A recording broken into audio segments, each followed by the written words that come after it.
So let's go ahead and talk about the real estate market here in Tri-Cities. In a past video of mine, I was talking about a term called the absorption rate. And all that is in terms of real estate is it just helps us measure what the demand levels are like. And from that, we'll learn if it's a buyer's market, a seller's market, or even a stable market. In the first 6 months of 2022, the average absorption rate was 98%, meaning for every 100 houses that went for sale, 98 sold. And oftentimes they sold so quick, we'd even have enough time to put a sign in the front yard, no joke. Now for the second half of 2022, that absorption rate was actually only 54%, which indicates more of a stable market, right? Well, in November and December of 2022, that absorption rate level was only 29%. Houses were sitting on the market for quite a bit some time. They were dropping prices week after week after week.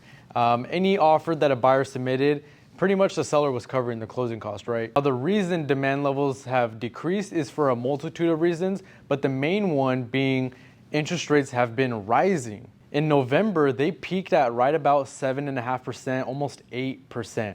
So everybody was like, no, you know what? I'm tapped out. These houses are too expensive. But I'm here to tell you, in the month of January 2023, demand has doubled, with the absorption rate being 61%.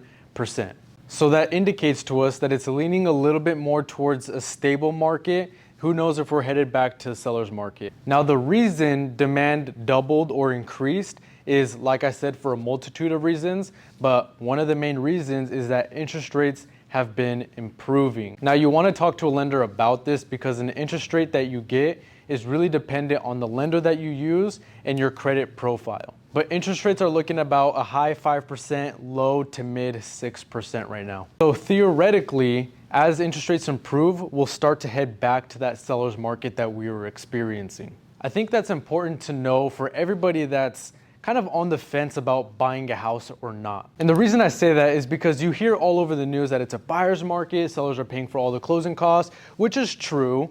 But who knows how long that's gonna last. As always, if you have any questions about real estate, whether it's about commercial, multifamily, single family, buying a house, selling a house, feel free to give me a call and I'm happy to have a chat.